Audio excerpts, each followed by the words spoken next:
Ya, satu udah masuk.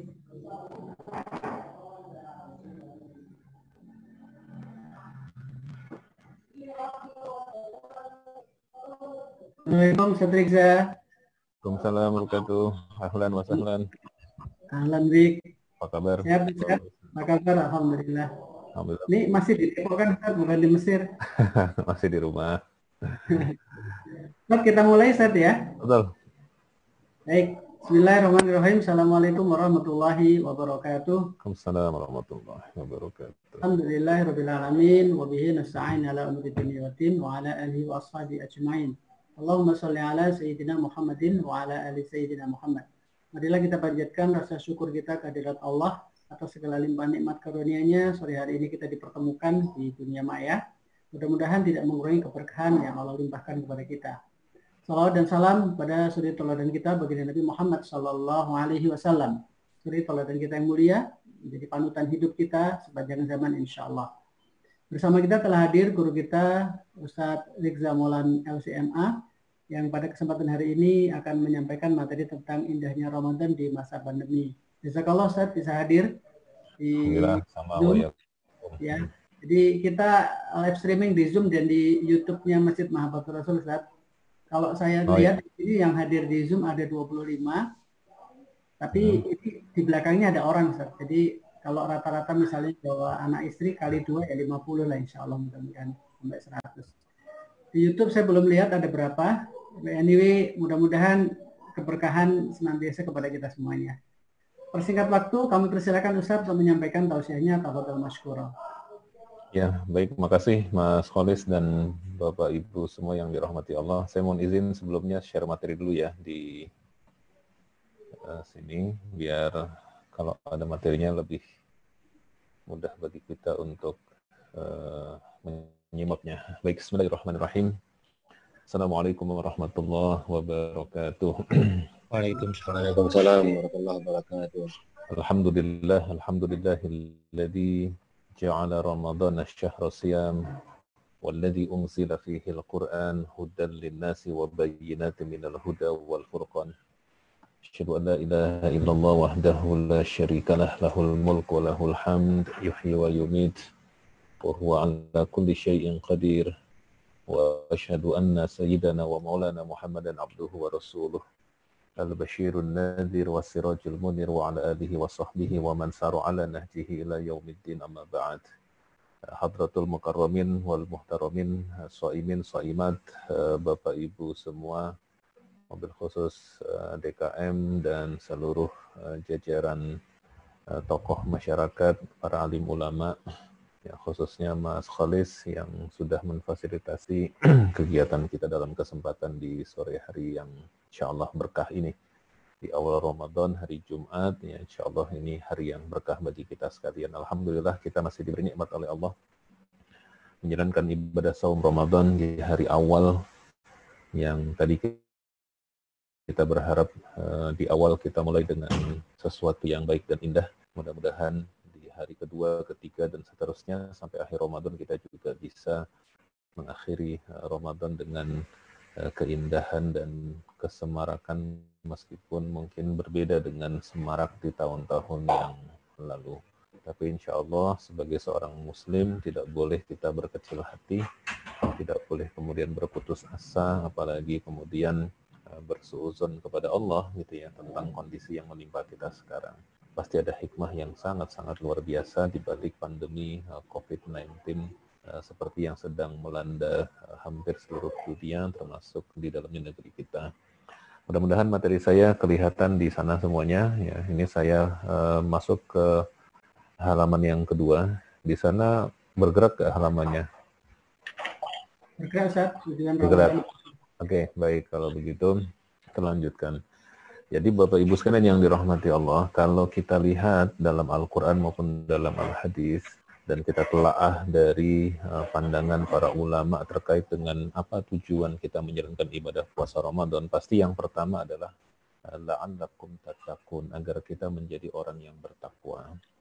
Takwa ini, Bapak Ibu sekalian yang dirahmati Allah, merupakan puncaknya dari ubudiyah seorang hamba kepada Allah Subhanahu wa Ta'ala. Dan takwa ini bukan warisan. Takwa ini bukan hibah dan pemberian, tetapi takwa itu harus dilatih dan diasah. Harus ditimpa dan juga ditempa, ya, supaya dia menjadi sebuah karakter yang melekat erat dalam diri seorang muslim. Oleh karena itulah kenapa dalam saum Ramadan itu outputnya adalah la'allakum tattaqun, karena kita di bulan Ramadan ini kita ditempa dengan ibadah. Jadi bukan ibadah yang sekali dua kali lantas usai, tetapi di sini adalah ibadah yang berkontinu dan berkesinambungan. Puasa 30 atau 29 hari, sholat tarawih juga sama, 29 atau 30 kali gitu ya. Kemudian juga tilawah Quran, infak sedekah dan lain sebagainya. Jadi kalau kita lihat tujuan utama dari saum Ramadan adalah la'allakum tattaqun, agar kita menjadi hamba-hamba yang bertakwa.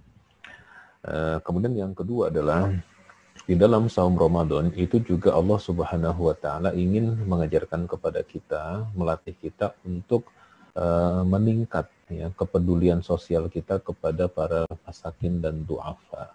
Apalagi kita sekarang di zaman yang seperti ini gitu ya, sudah banyak yang mengeluh ya. Saya punya mahasiswa, ada mahasiswa saya karena kuliahnya online pakai Zoom, ya dia ada yang mengeluh, Pak saya mohon maaf tidak bisa ikut kuliah karena kuota saya nggak mencukupi untuk membeli paket internet gitu ya. Sementara ayah saya sudah 3 minggu tidak bekerja gitu ya. Saya sedih mendengarnya. Artinya itu di sekitar kita ada. Mungkin tetangga kanan kiri di jamaah kita, kondisi yang seperti itu ada. Nah, dalam kondisi seperti ini dan kita berada di bulan Ramadan, Allah ingin supaya kita itu bisa meningkat kepedulian sosial kita kepada masyarakat, khususnya kepada mereka yang du'afa wal masakin. Dan maka oleh karena itu DKM di masjid-masjid ini sangat penting perannya dalam rangka untuk memfasilitasi ya masyarakat untuk saling bantu, mengambil dan menjemput dari agniya orang-orang kaya dan mendistribusikan kepada orang-orang fakir dan papa gitu ya. Kemudian yang ketiga, Bapak Ibu sekalian yang dirahmati Allah, bahwa Ramadan itu juga akan memberikan kepada kita kehidupan yang baik. Man amila salihan min dzakarin aw untha wa huwa mu'minun falanuhyiyannahu hayatan thayyibah. Jadi siapa yang beramal soleh, laki-laki ataupun perempuan, dan dia itu beriman kepada Allah, maka Allah akan berikan kepadanya hayatan thayyibah, kehidupan yang baik. Artinya bahwa di bulan Ramadan ini Allah akan berikan kepada kita kehidupan yang baik, duniawi maupun ukhrawi. Duniawi dari sisi adalah bahwa di bulan Ramadan ini itu konsumsi masyarakat biasanya meningkat. Dan ketika konsumsi meningkat, kita pun termotivasi untuk tadi poin yang kedua, peduli sosial kita juga meningkat. Nah, ketika kepedulian sosial kita meningkat, infak sedekah kita meningkat, ya, dan inilah rahasianya kenapa sedekah itu tidak mengurangi harta, tapi menjadikan harta semakin bertambah. Karena ketika orang kaya bersedekah kepada orang miskin yang tidak biasa megang uang, kemudian dia megang uang, itu polanya berbeda. Kalau orang kaya yang punya uang dikasih uang, yang dia pikirkan adalah investasi. Tapi kalau orang miskin yang tidak biasa megang uang, dia megang uang, itu yang dia pikirkan apa? Bukan investasi, tapi belanja. Dia beli beras, dia beli gula, dia beli minyak goreng, dia beli macam-macam kebutuhan pokok. Sehingga bisa kita bayangkan ya, satu masyarakat yang luas, ya, kemudian mereka mendapatkan cash money gitu ya, uang segar dari para orang-orang kaya kepada orang-orang yang tidak mampu, lantas mereka secara kolektif belanja. Nah, ketika mereka belanja, pasar menggeliat, Pak. Ketika pasar menggeliat, maka distribusi juga menggeliat. Ketika distribusi menggeliat, produksi juga menggeliat. Ketika produksi menggeliat, tenaga kerja juga menggeliat. Dan akhirnya siklus ini berjalan, sehingga ekonomi akan berputar.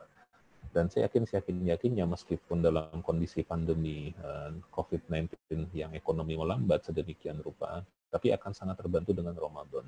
Jadi kita harus berterima kasih kepada Ramadan ya, bersyukur kepada Allah dalam konteks ini, karena dia akan membantu memutar roda ekonomi yang demikian baiknya, sehingga insya Allah dampaknya itu akan menjadi sedikit terkurangi oleh karena adanya Ramadan.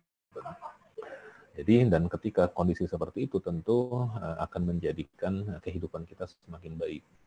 ya ekonomi akan semakin baik. Ya. Walaupun kita ada kekurangan penghasilan, dan pasti saya yakin ya dengan kondisi seperti ini pasti ada pengurangan penghasilan gitu ya. Maka kita harus lebih sabar dan ikhlas bahwa ini adalah ujian dan cobaan dari Allah Subhanahu wa Ta'ala yang harus kita sikapi dengan sebaik-baiknya. Nah, kemudian juga yang keempat, kalau tadi yang ketiga adalah atau yang kedua adalah meningkatkan kepedulian sosial skalanya lebih luas. Nah, yang keempat ini adalah skala yang lebih sempit, ukhuwah Islamiyah. Dalam konteks kita dalam masyarakat tetangga kanan dan kiri, ya, jamaah masjid dan DKM, dengan adanya kondisi susah, itu biasanya akan semakin erat gitu rasa persaudaraan antara kita dengan yang lain. Mungkin Bapak Ibu yang pernah menjalankan ibadah haji ke Tanah Suci dengan haji yang biasa, yang reguler, yang 40 hari, di mana banyak suka dan duka yang dijalani bersama dalam satu rombongan. Maka tingkat ukhuwah jamaah yang reguler, Bapak Ibu, ya, dengan jamaah mungkin yang plus, ya, itu akan berbeda. Karena tingkat kesulitan di lapangan jamaah yang reguler itu lebih tinggi dibandingkan dengan jamaah yang plus, sehingga dampaknya juga ternyata berbeda. Yang saya perhatikan adalah kalau jamaah haji yang reguler, dia ukhuwahnya itu lebih kuat, Pak. Saya punya seorang teman yang pembimbing haji, dia itu udah bimbing haji udah berpuluh-puluh tahun gitu ya. Dan dia ada sampai sekarang itu jamaah haji yang dia bimbing 20 sekian tahun yang lalu, sampai sekarang itu pengajian bulanannya, Pak, rutin masih terjalin dan semuanya kompak gitu, Masya Allah gitu ya. Dan itu tidak kita temukan dalam jamaah haji yang plus ya. Ini bukan berarti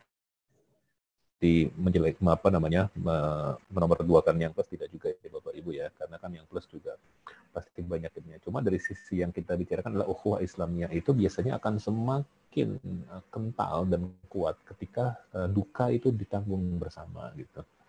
Itulah kenapa Allah Subhanahu wa Ta'ala di bulan Ramadan gitu ya, memberikan kepada kita berbagai macam bentuk ibadah yang begitu dahsyat luar biasa, ada suka dan dukanya, supaya itu ukhuwah Islamiyah di antara kita kaum muslimin itu terjalin dengan sangat erat gitu ya. Nah, jamaah sekalian, Bapak Ibu yang dirahmati Allah Subhanahu wa Ta'ala, kalau kita lihat dari 4 poin tujuan ibadah saum Ramadan sebagaimana yang kita kupas di atas, maka kita simpulkan ada 2 garis besar ya. Bahwa Ramadan itu ingin menjadikan kita sebagai hamba yang paripurna, gitu kan, yang tingkat hubungan kita kepada Allah itu semakin intens. Orang baca Quran, kita baca Quran mungkin tadinya sehari hanya sekali, begitu Ramadan ya itu bisa berkali-kali. Subuh baca, zuhur baca, asar baca, mungkin nanti malam juga baca. Sholat juga seperti itu. Biasanya kita sholat 5 waktu saja, sekarang ada sholat tarawih. Malam pun bangun sahur, sayang kalau tidak kita gunakan buat qiyamul lail. Ada qiyamul lail di tengah malam meskipun hanya 2 rakaat. Jadi intensitas hubungan kita dengan Allah akan semakin meningkat gitu ya. Jadi di Ramadan ini kita sangat disarankan meningkatkan hablum minallahnya. Di samping itu juga kita harus memperkuat hablum minannasnya. Tadi ya kepedulian sosial. Ingat ada hadis Nabi yang berbunyi ma'amana bi man bata syab'anan wa jaruhu ja'i'un wa huwa ya'lam. Tidak beriman kepadaku orang yang malam hari tidur kekenyangan, orang yang malam hari tidur dalam kondisi perut kenyang, bukan kekenyangan ya. Maaf salah terjemahan sedikit tadi. Wajaruhu ja'i, sementara dia tahu ada tetangganya yang kelaparan. Jadi orang yang mengaku beriman tetapi ternyata ada tetangganya yang kelaparan, jamaah, dan dia tahu, kecuali kalau dia tidak tahu ya, itu dianggap oleh Nabi SAW tidak beriman. Ini yang membuat kita sedih, apalagi seperti kasus kemarin ya beberapa hari yang lalu ada orang yang tidak mampu di Tangerang, momennya meninggal dunia lantaran 2 hari 2 malam tidak ada makanan, hanya minum air saja. Ya, Masya Allah, kalau memang itu terjadi bahwa dia meninggal karena kelaparan, kita semua berdosa. Mengapa kita biarkan ada di antara kita orang yang kemudian meninggal gara-gara tidak ada makanan, ya meskipun kemudian diagnosa rumah sakit dikatakan bahwa penyebab kematiannya adalah karena jantung gitu ya. Tetapi terlepas dari itu, ini harusnya menjadikan kita semakin peduli, dan tingkat kepedulian kita itu skopnya jangan hanya skop terbatas, tapi skopnya itu harus skop yang luas gitu. Tangerang itu tetangga kita loh Pak, gitu kan. tetangga dari sisi wilayah gitu ya, karena masih dekat sekitar Jakarta dan seterusnya, sekitar Bogor dan seterusnya. Nah, insya Allah Bapak Ibu sekalian yang rahmati Allah, dengan perkuat hablum minallah dan juga hablum minannas, nah disinilah mudah-mudahan kita akan bisa meraih sukses Ramadan. Ingat bahwa sukses Ramadan itu bukan hanya kita bisa hatam Quran 3, 4, 5 kali gitu ya. Bukan hanya kita bisa tarawih dan qiyamul lail setiap malam, tapi kita nggak peduli dengan orang lain. Nah, sukses Ramadan itu bisa kita raih kalau kedua unsur ini bisa kita dapatkan secara seimbang, ya, seperti seekor burung yang terbang dengan mengepakkan kedua sayapnya gitu ya. Jadi harus seimbang, karena tadi Nabi juga mengatakan bahwa orang yang yang mengaku beriman tetapi dia membiarkan tetangganya kelaparan itu dianggap sebagai orang yang tidak beriman. Nah, Bapak Ibu sekalian yang dirahmati Allah, sebelum lebih lanjut kita masuk tentang bagaimana menyikapi Ramadan di masa pandemi seperti ini, saya ingin mengajak kita semua untuk kembali menggali tentang keutamaan dan kemuliaan yang Allah Subhanahu wa Ta'ala berikan kepada kita di bulan Ramadan. Dalam Quran dan dalam hadis serta aqwal ulama itu banyak sekali keutamaan dan kemuliaan yang Allah anugerahkan kepada kita di bulan Ramadan. Kalau diinventarisir ada 20 lebih Bapak Ibu sekalian, tapi saya tidak menyebutkan semuanya tentu. Ini hanya mengingat saja, tapi saya singkat aja ada 10 ya. Yang pertama adalah bahwa Ramadan itu merupakan bulan yang akan mencetak kita menjadi sarjana-sarjana takwa. Saya membayangkan bahwa Ramadan ini merupakan sebuah madrasah atau sebuah training akbar yang Allah berikan kepada kita, dan kita di training secara real di situ. Aktivitas, bukan hanya sakofah, tapi kita dilatih puasa setiap hari seluruhnya, kemudian sholat tarawih tiap malam, jaga mata, jaga lisan, jaga pendengaran gitu ya, kemudian baca Quran apa segala macam itu dilatih setiap hari selama 30 hari. Sehingga saya kadang membayangkan ketika kita sholat Idul Fitri dalam kondisi normal, wallahu a'lam nanti ke depan seperti apa, itu ketika khotib sedang memberikan khutbah pada saat Idul Fitri, itu saya membayangkan bahwa itu adalah seorang rektor sedang melantik dan mewisuda para sarjana-sarjana takwa gitu ya. Maka saya gunakan di sini istilah sarjana takwa karena saya membayangkan bahwa ini merupakan sebuah training akbar, sebuah pelatihan besar yang kita dilatih sedemikian rupa sampai pada titik 30 hari nanti kita dianggap lulus ya, menjadi sarjana-sarjana takwa, dan kita kemudian diwisuda pada saat hari raya Idul Fitri. Sekali lagi bahwa untuk sekarang kita tidak tahu ya kondisi nanti pelantikannya seperti apa. Mungkin pelantikannya online juga gitu ya, dengan menggunakan Zoom. Ya, sholatnya masing-masing, tapi kemudian ada ceramah yang disampaikan oleh seorang ustadz melalui Zoom. Jadi sekarang juga bermunculan ada salah satu masjid juga Ustadz minta call Zoom, biasanya kan call Zoom ya, ini call Zoom gitu, yang bagus juga sih istilahnya, ada call Zoom, ada halakoh Zoomiyah, ada ta'lim Zoomi, ada ya macam-macam lah, tapi itu istilahnya yang penting menarik buat kita, dan kita jangan kemudian terkendala oleh karena kondisi seperti ini sehingga kita tidak taklim ya. Jadi yang pertama itu mencetak sarjana takwa, dan takwa itu adalah sumber dari segala macam kebaikan dunia dan akhirat. Kalau kita bertakwa Bapak Ibu, dunia dan akhirat insya Allah dapat.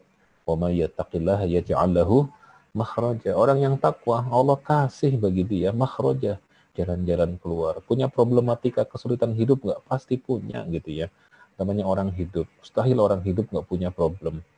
Dan ketika kita bertakwa, Allah berikan kita jalan keluarnya. Wa yarzuqhu min haitsu la yahtasib. Bahkan Allah berikan rezeki dari tempat yang tidak disangka-sangka gitu. Masya Allah ya. Mungkin kurang penghasilan di sekarang karena kondisi ini, tapi di penghasilan yang lain Allah berikan. Dan rezeki itu kan tidak harus sifatnya itu materi gitu ya. Punya teman baik yang soleh itu kan rezeki. Punya istri, punya suami yang soleh, yang soleha itu rezeki. Bisa ngumpul dengan anak-anak, Bapak Ibu sekalian, di rumah selama waktu sebulan lebih, itu rezeki loh. Betapa banyak anak-anak yang kehilangan orang tuanya gitu ya, karena orang tuanya sebelum subuh udah jalan, pulang ke rumah juga udah tengah malam, nggak pernah ketemu sama orang tuanya. Diberi waktu seperti ini, Masya Allah, anaknya itu happy karena setiap hari bisa ketemu dengan orang tuanya gitu ya. Nah, kemudian yang kedua adalah bahwa Ramadan itu merupakan syahrul Quran, sebagaimana firman Allah Subhanahu wa taala, a'udzubillahi minasyaitonir rajim, Syahrul Ramadan alladzi unzila fihi al-Qur'an. Bulan Ramadan merupakan bulan diturunkannya Al-Quran. Hudal linnasi wa bayyinatin minal huda wal furqan. Di mana Al-Quran itu merupakan huda, petunjuk linnasi bagi manusia, wa bayyinat, dan sebagai penjelas minal huda dari petunjuk itu, wal furqan, dan juga sebagai pembeda antara yang hak dengan yang batil. Bapak Ibu sekalian yang dirahmati Allah Subhanahu wa taala, Al-Quran itu adalah sesuatu yang sangat-sangat istimewa, yang tidak ada satu huruf pun yang berubah gitu ya. Dan ketika Allah juga dulu berfirman bahwa ketika Allah berfirman bahwa lau anzalna hadzal Qur'an ala jabalin la ra'aitahu khasyi'an mutasaddian min khasyatillah gitu ya. Kalau Al-Quran diturunkan ke atas sebuah gunung, kamu akan menyaksikan gunung tersebut hancur berantakan karena takut kepada Allah Subhanahu wa taala. Maka Al-Quran ini adalah merupakan manhaj, merupakan pedoman hidup yang siapa yang pengen sukses di dunia, Quran pegangannya. Siapa yang pengen sukses di akhirat, Quran pegangannya. Siapa yang ingin sukses dunia dan akhirat, Quran pegangannya. Tidakkah kita sering melihat motivator kelas dunia gitu ya, yang dibayarnya mahal mungkin ratusan juta. Ketika dia ngasih motivasi, bahasanya pengen sukses, usaha dengan sungguh-sungguh. Bahasa Al-Quran kan mujahadah. Pengen sukses, maafkan orang lain. Itu kan ajaran Quran. Pengen sukses gitu ya, harus sabar. Pengen sukses, harus macam-macam. Dan itu semua adalah nilai-nilai yang terkandung dalam Al-Quran gitu. Dan kita punya nilai itu, tapi kadang-kadang kita tidak mengamalkannya. Jadi siapa yang pengen sukses, inilah bulannya gitu. Kenapa? Karena Al-Quran diturunkan di bulan ini. Dan bagi pula Bapak Ibu sekalian rahmati Allah, kenapa Ramadan menjadi bulan yang paling mulia? Karena Ramadan diturunkannya Al-Quran. Dan kenapa Nabi Muhammad SAW menjadi Nabi yang paling mulia? Karena kepada beliaulah Al-Quran diturunkan. Dan kenapa malaikat Jibril menjadi malaikat yang paling mulia? Karena malaikat Jibril lah yang ditugaskan oleh Allah untuk membawa Al-Quran kepada Nabi Muhammad SAW. Kenapa Madinah menjadi kota yang mulia dan juga Mekah? Karena di kedua kota itulah Al-Quran diturunkan. Dan kalau kita ingin menjadi orang-orang yang dimuliakan oleh Allah Subhanahu wa taala, maka kita harus tingkatkan interaksi kita dengan Al-Quran. Dan saya Bapak Ibu sekalian yang rahmati Allah, usahakan dalam Ramadan ini minimal kita bisa, minimal sekali, udah paling selemah-lemahnya iman kali ya, tapi ini sesuai kemampuan. Itu minimal sekali usahakan 1 kali hatam Bapak Ibu sekalian. Karena kalau kita di Ramadan aja nggak bisa sekali hatam, pasti di bulan-bulan yang lain kita akan sulit menghatamkan Al-Quran. Ustadz, saya belum lancar. Kalau belum lancar, targetnya adalah belajar Quran di bulan Ramadan 1441 Hijriah ini. Jadi kalau kita pengen mulia Bapak Ibu, dunia dan akhirat, Quran pegangannya. Ya, karena tidak ada sesuatu pun ya yang dekat dengan Al-Quran, pasti Allah akan memuliakan. Yang ketiga adalah bahwa Ramadan merupakan syahrun mubarak. Ramadan merupakan bulan yang penuh dengan keberkahan. Kenapa demikian Bapak Ibu sekalian yang dirahmati Allah? Karena memang di hadis Nabi Shallallahu Alaihi Wasallam, Nabi bersabda, hadis riwayat Imam Nasai, atakum Ramadan syahrun mubarak. Telah datang kepada kalian bulan Ramadan, bulan yang mubarak, bulan yang penuh dengan keberkahan. Berkah semuanya, dunia berkah, akhirat juga berkah. Untuk urusan akhirat, pahala Allah lipat gandakan sedemikian rupa. 1 amal perbuatan sunnah, itu Allah jadikan pahalanya seperti 1 perbuatan fardu. Padahal antara fardu dengan ibadah sunnah itu pahalanya jauh. Yang fardu sangat besar, yang sunnah sangat kecil ibaratnya gitu ya. Meskipun sunnah pun besar, tapi dibandingkan fardu dia jauh, masih kalah besar. Namun di bulan Ramadan ini, ibadah yang sunnah itu pun pahalanya Allah lipat gandakan menjadi seperti ibadah yang fardu. Terus ibadah yang fardu sendiri Allah lipat gandakan menjadi berpuluh-puluh kali lipat. Dalam sebuah riwayat disebutkan sampai 70 kali lipat. Masya Allah. Jadi ini memang merupakan syahrul ibadah, syahrul mubarak, syahrul yang bulan yang penuh dengan keberkahan gitu. Untuk urusan dunia pun juga insya Allah berkah. Yang seperti tadi yang saya sampaikan, ekonomi kemudian menggeliat, konsumsi meningkat, distribusi meningkat, sehingga produksi juga meningkat. Tapi kadang-kadang tadi ya bahwa bulan yang penuh keberkahan ini, kadang-kadang kita umat Islam yang justru tidak pintar untuk menangkap keberkahan itu. Ya, kadang-kadang umat lain yang non-muslim justru yang menangkap keberkahan itu. Pabrik sirup yang punya non-muslim, dan kita rata-rata di Ramadan mengkonsumsi sirup gitu ya, kurma gitu ya. Beberapa teman-teman yang jualan kurma, mereka mengeluhnya apa? Ya karena distributor terbesar kurma di Indonesia gitu ya, itu non-muslim gitu Pak. Ini harusnya kan fardu kifayah kita nih, bahwa kurma itu merupakan makanan yang sunnah ketika kita berbuka puasa. Jadi Bapak Ibu-Ibu sekalian, ketika kita berbuka puasa itu sunnahnya adalah makan rutop, kurma basah.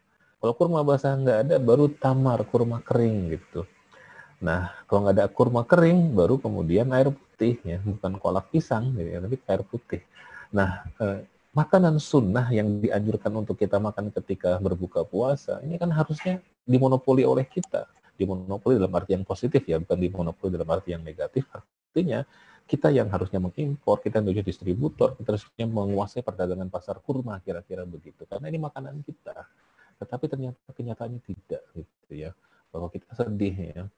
Yang menangkap keberkahan justru orang lain bisa menangkap lebih kuat gitu. Nah, ini menjadi fardu kifayah bagi kita untuk menguasai atau memilikilah bahasa yang lebih enaknya, memiliki kekuatan finansial yang baik gitu ya, supaya kita berkah lah gitu ya. Nah, kemudian yang keempat, Bapak Ibu sekalian ya rahmati Allah, Ramadan itu merupakan syahrul ghufran, bulan ampunan dari Allah Subhanahu wa taala. Dikatakan ampunan kenapa? Karena kita baru ketemu Ramadan saja itu udah Allah ampuni. Nabi bersabda, as-salawatul khams wal jum'ah ila jum'ah wa Ramadan ila Ramadan mukaffiratun lima bainahunna idajtanabil kabair.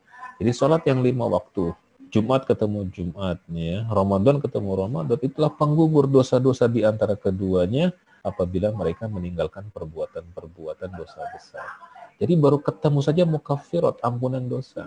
Ditambah lagi dengan puasanya, ampunan dosa. Hadisnya adalah man shoma ramadhana imanan wa ihtisaban ghufira lahu ma taqaddama min dzambi. Siapa yang saum Ramadan dasarnya iman dan ikhlas karena Allah, Allah ampuni dosa-dosanya yang telah lalu. Bukan hanya puasanya yang ampunan dosa, tetapi juga qiyam Ramadannya, yaitu sholat tarawih. Man qama Ramadana imanan wa ihtisaban ghufira lahu ma taqaddama min dzambi. Siapa yang qiyam Ramadan didasari oleh iman dan ikhlas karena Allah Subhanahu wa taala, Allah ampuni dosanya yang telah lalu. Bukan hanya itu, memberikan buka puasa kepada orang yang puasa itu juga ampunan gitu ya.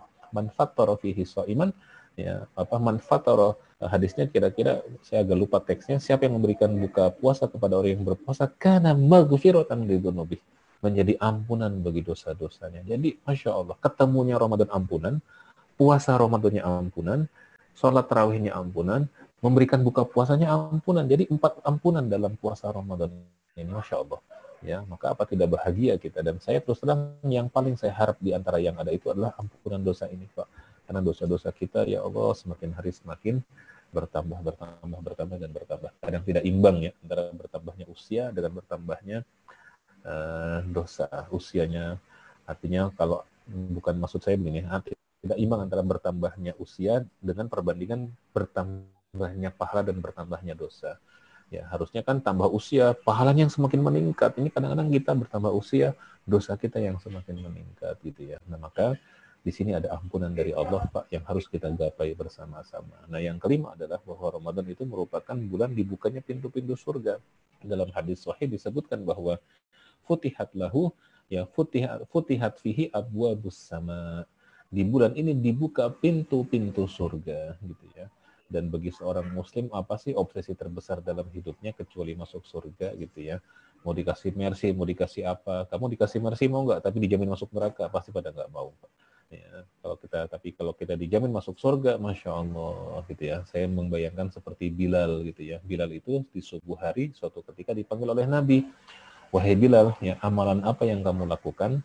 Ya, sehingga tadi malam aku mendengar suara sendalmu di dalam surga. Masya Allah. Saya kalau jadi Bilal, ya Allah, ya Rasulullah, suara sendal di dalam surga adalah saya nggak usah hidup lama-lama lah di dunia dengan ketidakjelasan dan ketidakpastian begini gitu. Begitu ya. Nah, itu artinya apa? Bahwa obsesi terbesar bagi seorang Muslim itu adalah mendapatkan surga. Dan ketika kita berharap surga, Bapak Ibu sekalian rahmati Allah, ini tempatnya nih, ini waktunya gitu, ya, ini fasilitasnya gitu. Dan kalau kita tidak menggunakan sebaik-baiknya, pasti kita akan rugi. Ya. Kemudian yang keenam adalah bahwa Ramadan merupakan bulan yang Allah Subhanahu wa taala akan langsung memberikan pahala kepada kita, so'imin dan so'imat. Ini ada hadisnya, Nabi bersabda bahwa Allah berfirman, ini hadis qudsi ya, Asyamu li wa ana ajzi bihi. Puasa itu adalah untukku, kata Nabi, kata Allah Subhanahu wa taala dalam firman Allah di hadis qudsi, dan akulah yang akan langsung memberikan balasan pahala kepada hamba-hambaku yang berpuasa. Masya Allah. Jadi ini adalah garansi dari Allah betapa pahala orang yang berpuasa itu begitu besar. Yang ketujuh adalah bahwa di dalam ibadah saum Ramadan ini, Bapak Ibu, kadang-kadang kita itu merasakan ada hal-hal negatif yang timbul akibat dari puasa kita.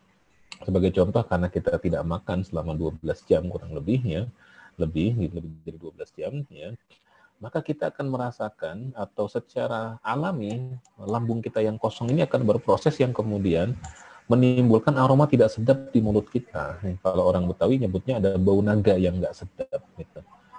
Emang bau itu tidak nyaman gitu kan. Kadang-kadang kita juga nggak nyaman kalau sudah siang itu, bau mulut kita nggak enak nih gitu ya. Tapi jangan khawatir. Nabi SAW memberikan garansi bahwa la khulufu famis shaim atyabu indallahi min rihil misk. Bau tidak sedap yang keluar dari mulut orang yang sedang berpuasa, Bapak Ibu sekalian, itu atyabu indallah, itu lebih harum di sisi Allah Subhanahu wa taala min rihil misk dibandingkan dengan aroma minyak kasturi. Masya Allah. Jadi ya lahiriah bau tidak sedap mulut kita sebentar nggak apa-apa, nggak usah dipaksain harus sikat gigi dan lain sebagainya, meskipun hukum sikat gigi di siang hari Ramadan itu boleh, tapi sebaiknya dihindari karena khawatir nanti ada yang tertelan dan lain sebagainya. Kemudian yang ke-8, Bapak Ibu sekalian yang dirahmati Allah Subhanahu wa taala, bahwa Ramadan itu merupakan syahrun nusron, bulan kemenangan gitu. Karena dalam sejarah Islam banyak sekali kemenangan-kemenangan yang diraih oleh umat Islam itu terjadi di bulan Ramadan. Perang Badar Al-Kubra tahun kedua Hijriah itu terjadi di bulan Ramadan. Kemudian juga ketika perang Khandaq menggali parit itu juga dilakukan di bulan Ramadan. Ya, kemudian juga Fathu Mekah terjadi juga di bulan Ramadan. Perang Tabuk itu juga terjadi di bulan Ramadan. Kemenangan Tariq bin Ziyad tahun 92 Hijriah terjadi di bulan Ramadan. Dan jangan kita lupakan juga bahwa kemerdekaan bangsa kita ya 17 Agustus 1945 itu juga terjadi di bulan Ramadan. Jadi bulan kemenangan gitu, Masya Allah. Ya. Kemudian yang tinggal 2 menit, Ustaz. Oh, tinggal 2 menit. Oke, nggak apa-apa. Yang ke-9 adalah bahwa Ramadan itu merupakan syahrun yuzdadu fihi rizqul mu'min. Nabi bersabda kepada kita bahwa Ramadan itu merupakan bulan ditambahnya rizki seorang mukmin. Jadi insya Allah seperti yang tadi kami sampaikan Bapak Ibu sekalian, bahwa geliat ekonomi di bulan Ramadan ini akan semakin menguat karena tingkat konsumsi masyarakat menguat yang diakibatkan oleh adanya infak sedekah dalam skala besar kepada kaum duafa, dan mereka kemudian belanja kebutuhan pokok, sehingga ketika mereka belanja dalam jumlah yang sangat besar, pasar kemudian jadi menggeliat. Ketika pasar menggeliat, distribusi menggeliat. Ketika distribusi menggeliat, produksi juga menggeliat. Ketika produksi menggeliat, pasti tenaga kerja juga sangat dibutuhkan dan seterusnya. Dan mudah-mudahan ini bisa menjadi kebaikan kita. Dan yang terakhir, bahwa di dalam kemudian Ramadan itu Allah berikan kepada kita sebuah pintu di dalam surga yang bernama Ar-Rayyan. Inna fil jannati baban yuqalu lahu Ar-Rayyan. Di surga itu Allah sediakan satu pintu khusus yang bernama Ar-Rayyan, yang tidak bisa masuk dari pintu tersebut kecuali Shaimun. Shaimun itu adalah isim fa'il, menjadi karakter orang yang shaim, yang selalu berpuasa gitu ya. Artinya bukan sekedar nahan lapar dan dahaga, tetapi puasa menjadi karakter pribadinya. Dia menahan hawa nafsu, menahan diri dari hal-hal yang tidak manfaat dan seterusnya. Baik Bapak Ibu sekalian, jadi insya Allah mungkin nanti kan materinya bisa bersambung, tapi kurang lebih inilah di antara kemuliaan Ramadan yang kita kupas dalam kesempatan ini. Mudah-mudahan kita bisa meraih semua kemuliaan yang Allah berikan kepada kita. Wallahu a'lam bishawab. Qulu qawli hadza wa astaghfirullahal azim. Assalamualaikum warahmatullahi wabarakatuh. Waalaikumsalam warahmatullahi wabarakatuh. Alhamdulillah Ustaz, jazakallah khair. Kita masih ada waktu 3 menit sebelum maghrib. Ustaz mohon izin nanti Ustaz tutup dengan doa. Namun sebelum ditutup doa, izinkan kami sampaikan informasi kepada jamaah. Pak Ibu, kami sampaikan informasi sebelum ditutup bahwa kami ingatkan kembali Masjid Mahabbatur Rasul sepanjang Ramadan ini selama 30 hari insya Allah kami menyediakan 3.000 paket berbuka puasa. Paket berbuka puasa itu kita lelang dengan harga satu paket 50.000. Itu isinya ada beras, lauk-lauk yang berbumbu, dan sayuran. Kita akan distribusikan 100 stek per hari untuk 100 keluarga, di mana satu menu itu bisa untuk 5 orang selama 30 hari. Target sasarannya adalah diprioritaskan warga yang terdampak tidak langsung COVID-19 di Gedung Halang, Ciparigi, Pasir Jambu, dan sekitarnya. Distribusinya akan dilakukan langsung diantar ke rumah saudara kita yang menerima buka puasa melalui koordinator RT, RW, ataupun tokoh masyarakat sekitarnya. Bagi yang mau berpartisipasi investasi nih, dunia akhirat insya Allah, silakan transfer ke Bank Mandiri, Bank Syariah Mandiri, atas nama Bapak Iwan Jaya Kaplang. Ini adalah rekening bendahara masjid. Kalau ada informasi yang dibutuhkan, silakan Bapak Ibu menghubungi kontak person Bapak Firman dan Pak Handra. Kemudian yang kedua, kegiatan masjid adalah kajian Masjid Mahabbatur Rasul ngaji from home. Ngaji from home itu ada dua, yaitu kajian jelang berbuka, kita mulai jam 5 sore sampai dengan menjelang maghrib. Kemudian kuliah subuh khusus Sabtu dan Ahad pukul 5.30. Berikut adalah pengajar-pengajar yang akan memberikan tausiahnya, salah satunya Ustaz Rizza Maulan. Nah, ini kami sampaikan sedikit jadwal sepekan ke depan, 2 pekan ke depan. Khusus yang warna kuning ini adalah jadwal kita besok sampai Ahad. Jadi besok Sabtu kuliah subuh bersama Ustaz Dr. Fakih Gulaimi, dan buka puasanya bersama Buya Dr. Ibdal Syah. Kemudian Ahad pagi bersama Ustaz Ahmad Sarwat MA, dan Ahad sore bersama guru kita Profesor Dr. Kiai Haji Didin Hafiduddin. Kami berharap para jamaah bisa ikut hadir dalam ngaji from home kita, mudah-mudahan berkah senantiasa insya Allah. Baik, nanti kalau ada pertanyaan silakan buka di sosial media Masjid Mahabbatur Rasul di Facebook, Instagram, dan Twitter. Dan hari ini yang belum sempat mendengarkan siaran, silahkan nanti menyimak di YouTube yang sudah kami siarkan secara langsung dan ada rekamannya. Ustaz Rizza mohon ditutup dengan doa menjelang buka puasa 1 menit menjelang maghrib. Fahudal masykurah. Bismillahirrahmanirrahim. Alhamdulillahi Rabbil Alamin. Hamdan syakirin, hamdan na'imin, hamdan yuwafi ni'amahu wa yukafiru mazidah. Ya Rabbana lakal hamdu kama yanbaghi li jalali wajhikal karimi wa 'azimi sultanik. Allahumma salli ala Muhammad wa ala ali Muhammad kama sallaita ala Ibrahim wa ala ali Ibrahim innaka Hamidum Majid. Allahumma rabbana zalamna anfusana wa in lam taghfir lana wa tarhamna lanakunanna minal khasirin. Allahumma rabbana taqabbal minna siyamana wa qiyamana wa ruku'ana wa sujudana wa takhushu'ana wa tamim taqsirana bi rahmatika ya arhamar rahimin. Allahumma laka sumtu wa bika amantu wa ala rizqika aftartu bi rahmatika ya arhamar rahimin. Dhahaba adh-dhama'u wa batallatil 'uruqu wa thabata al-ajru insyaallah. Rabbana atina fid dunya hasanah wa fil akhirati hasanah wa qina adzabannar. Sehat, jazakallah. Mudah-mudahan Ustaz sehat senantiasa. Amin, amin, amin ya rabbal alamin. Teman-teman, nanti kajian sama Ustaz Rizza akan hadir kembali tanggal 14 Mei, kajian iftar. Insya Allah kita dipertemukan. Baik, jemaah, jazakallah khair. Kita tutup. Subhanakallahumma bihamdika. Mohon maaf atas segala kekurangan. Kami ucapkan jazakumullah sekali lagi. Assalamualaikum warahmatullahi wabarakatuh. Waalaikumsalam warahmatullahi wabarakatuh. Mohon izin, Liv. Jazakallah.